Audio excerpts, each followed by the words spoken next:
नमस्कार साथियों, आप सबका पुनः स्वागत है श्रद्धास्तु ज्योतिष में। आज हम लोग कवर करने वाले हैं कर्क लगन की कुंडली में बुध यदि दशम भाव में बैठे हैं। हम ये भी कह सकते हैं कर्क लगन की कुंडली में मेष राशि का बुध किस प्रकार का फल देता है। इससे पहले हम लोगों ने सूर्य, चंद्रमा और मंगल की भृगु सरल पद्धति अनुसार चैनल पर अपलोडेशन कर दी है।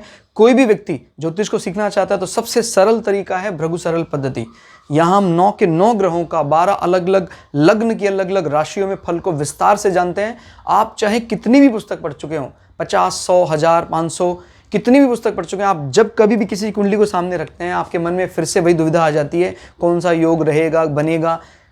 इसी कारण भृगु संहिता में सबसे सरल तरीका जो सिखाया गया है उसको जानना ज़रूरी है। और एक बार आप सूर्य से लेकर राहु केतु तक 9 के 9 ग्रहों का अलग अलग लग्न की अलग अलग राशियों में फल को विस्तार से जान लेते हैं, फिर आपको किसी भी कुंडली में कभी भी कोई तकलीफ नहीं आएगी। और हमारे चैनल ने इसी को आधार बनाकर ज्योतिष को सिखाने का तय किया है। आप में से कोई भी व्यक्ति ज्योतिष को सीखना चाहता है, चैनल को सब्सक्राइब करें। टाइमली वीडियो पाने के लिए बेल आइकन को दबाएं ताकि जितने भी अपलोडेशन हो रहे हैं आपको मिलते रहें। मेरा नाम है सनत कुमार वाजपेयी। 15 सालों का अनुभव है मुझे साइंस एस्ट्रोलॉजी में। हमारे बारे में और अधिक जानकारी के लिए सिंपली गूगल कर सकते हैं, आपको हमारा विजन, मेरा एजुकेशन बैकग्राउंड पता लग जाएगा। यहाँ से गिनते हैं एंटी क्लॉकवाइज तो घड़ी की विपरीत दिशा में यह आता है दशम भाव। दशम भाव होता है हमारे कर्म क्षेत्र का, किस प्रकार का करियर हम सेटअप करेंगे, हमारा काम में जो आदेश हम देंगे दूसरे मानने वाले होंगे, लीडरशिप क्वालिटी होगी, ये सब चीज़ें हम दशम भाव से देखते हैं। दशम भाव से हम ये भी देखते हैं घुटनों में कोई तकलीफ तो नहीं है, ये सब चीज़ें दशम भाव से देखी जाती हैं। अब कर्क राशि का जो कर्म क्षेत्र है वो कहीं ना कहीं लीड करने वाला है मेष। तो ये लोग अपने कर्म में फिलहाल मंगल के उस मेष को सबसे ज़्यादा तवज्जो देते हैं, जो कमांड करने वाला है, दूसरों को आदेश देने वाला है, वो सबसे ज़्यादा तवज्जो देते हैं। और एक प्रकार से देखा जाए तो अच्छा भी है, क्योंकि कर्क लग्न जो स्वभाव से ही बड़े ज़्यादा इमोशनल है। अगर वो अपने थोड़ा भी अपने काम में तेजी नहीं लाएंगे, सभी ग्रहों का हर लग्न में प्रभाव होता है, लेकिन कर्क लग्न का किस जगह प्रभाव ज़्यादा दिखाई देता है मंगल में?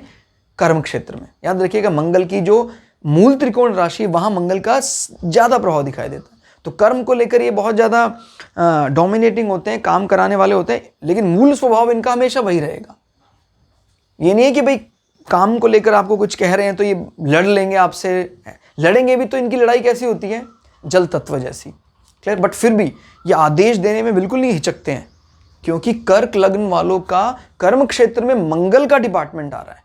अगर ये डिपार्टमेंट आपकी बुद्धि में आ जाता फिर तो आप ही बस लड़ने के लिए मैं ही हूँ। तो वो थोड़ा सा समझिए जरा बात को, अपनी अपनी इंपॉर्टेंस। इन लोगों ने उस इंपॉर्टेंस को, मंगल की उस खूबी का इस्तेमाल बखूबी कहाँ किया? कर्म में किया, अपने कार्य में किया, ना कि बुद्धि को भ्रष्ट करने में या बुद्धि को किसी से लड़ने में उसका इस्तेमाल किया। याद रखिएगा, हो सकता है ये भी एक क्वालिटी बन जाए कहीं, बट घर में या कहीं भी समाज में हम प्रायः उसी को एक सोशल एनिमल या सोशल बीइंग मान सकते हैं। जो व्यक्ति हमसे मिलकर चलता है, कर्म के प्रति जब कोई व्यक्ति कार्य नहीं कर रहा है तो अपना रौद्र रूप दिखा सकता है, बट उस रौद्र रूप में भी मिठास कभी जाएगी नहीं। ये विशेषता है कर्क लग्न की है। क्लियर? अभी यहाँ बुध यहाँ बैठे हैं और बुध यहाँ पर जो भी कर्म दिलाने वाले हैं, बुध वैसे स्वभाव से एक बाय डिफॉल्ट प्रॉपर्टी होती है, बुद्धि के देवता हैं और मैथ्स इनका बहुत अच्छा है और ये सब बातें वो देने वाले हैं। त्वचा के स्वामी भी हैं, न्यूरोनिक सिस्टम को कवर करने वाले हैं, और ये कहाँ के स्वामी होकर बैठे हैं। तो ये बात भी ज़रूरी है जानना कि यहाँ आपको कर्म क्षेत्र में जो इन्वॉल्वमेंट दे रहे हैं बुध, किस जगह से वो इन्वॉल्वमेंट आ रही है। ये इन्वॉल्वमेंट बुध की आ रही है आपके तृतीय भाव से। तो तृतीय भाव किसका होता है? आपकी फॉर्मल कम्युनिकेशन का, आपके छोटे भाई बहनों का, आपकी छोटी यात्राओं का, आपके जो मतलब ईसोफेगस, सांस की नली वाला पार्ट, इस एरिया का। तो जब यहाँ का स्वामी अपने से 1, 2, 3, 4, 5, 6, 7, 8 अपने से 8 में बैठा है और कर्म क्षेत्र में बैठे। कर्म क्षेत्र में फिलहाल बुध को हम अच्छी जगह मानते हैं कि इसका कारकत्व है मंगल के पास, बुध भी यहाँ पर अच्छा रिजल्ट देते हैं। क्लियर? तो क्योंकि मेष राशि फिलहाल इसको परेशान करने वाली नहीं है जब तक मंगल यहाँ स्वयं ना बैठे हो। मंगल स्वयं बैठे हैं तो फिर बुध की प्रॉपर्टी दब जाएंगी। लेकिन अगर अकेला बैठा है बुध, तो फिर बुध यहाँ से संबंधित चीज़ों को यहाँ ट्रांसफर करेगा पॉजिटिवली। क्लियर? मतलब आपका वाणी, कम्युनिकेशन को कर्म क्षेत्र के साथ जोड़ रहा है, with the support of 1 2 3 4 5 6 7 8. 8 number is what? Death insurance, insurance बीमा पॉलिसी, मृत्यु संबंधी इस प्रकार के कोई व्यवसाय जहाँ पर वाणी भी इन्वॉल्व होती हो, इस प्रकार के कोई कार्यों में बुध इन्वॉल्व हो रहा है कर्म क्षेत्र में। और द्वादश भाव का स्वामी अपने से 1 2 3 4 5 6 7 8 9 10 11 अपने से 11 होकर 12वें का स्वामी दशम भाव में बैठा है। क्लियर? तो 12वां क्या है? व्यय। क्लियर? व्यय और आपका दूरस्थ स्थान पर की गई इन्वेस्टमेंट, आपके चरण की बात करता है, फाइनल मोक्षा की बात करता है। जब ये प्लैनेट अपने से 11 होकर दशम भाव में बैठता है तो ये बात बताता है कि कहीं ना कहीं आपके कर्म में, आपके कार्य में, आपकी जॉब में दूरस्थ स्थान से बैठे व्यक्तियों को टैकल करना भी शामिल हो सकता है जो आपको लाभ दिलाने वाला है।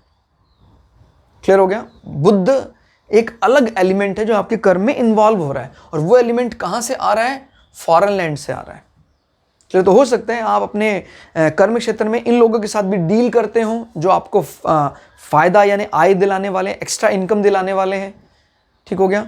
और बुध ये भी बताता है कि जब कभी आपके अकल्ट का स्वामी, आपके not occult exactly, final moksha, जब आपकी 60+ एज हो जाती है तो आप उसी जॉब एनवायरनमेंट में आपको कई ऐसे लोग मिलेंगे जो आपके 12th हाउस को बचाने का काम करेंगे। आपके फ्रेंड सर्कल में जॉब के जरिए ही ऐसे फ्रेंड सर्कल बने जो दूरस्थ स्थान में रहते लोग हैं और जो आपके इस भाव को बचाने वाले होंगे। और व्यय का संबंध जब इससे बनता है तो ये भी इशारा करता है कि आपका व्यय आपके जॉब के लिए किया गया फायदा दिलाने वाला है, अपने से 11 होकर बैठा है। क्लियर? तो कुल मिला के बुध यहाँ पर बैठकर अच्छा रिजल्ट इसलिए देने में सक्षम रहे क्योंकि बुध कहीं ना कहीं इसके कारकत्व में शामिल है। यानी ये जमीन अकेले मंगल की नहीं है, ये जमीन कई प्लैनेट में बटी है। फिलहाल यहाँ पर मंगल को उस जमीन पर कब्जा मिला हुआ है। क्लियर हो गया? यानी 1 नंबर है। बट फिर भी भूलना नहीं चाहिए कि जो कारकत्व होते हैं वो कारकत्व जब यहाँ आके बैठते हैं तो अपने फल को देने में कोई गुरेज नहीं करते हैं। ठीक हो गया? तो 10th house overall is more than 68%, 70% तक रीच कर रहा है 10th हाउस का इन्वॉल्वमेंट। अकेले मंगल अपने दम पर 10th हाउस को इतना बल देने में कामयाब हो रहा है। तो दोस्तों, ये थी आज की क्लास। कैसी लगी आप कमेंट करके जरूर बताइएगा। मिलते अगली वीडियो में, तब तक के लिए जय श्री भृगु पराशरा, जय श्री शुक्राचार्य, नमस्कार।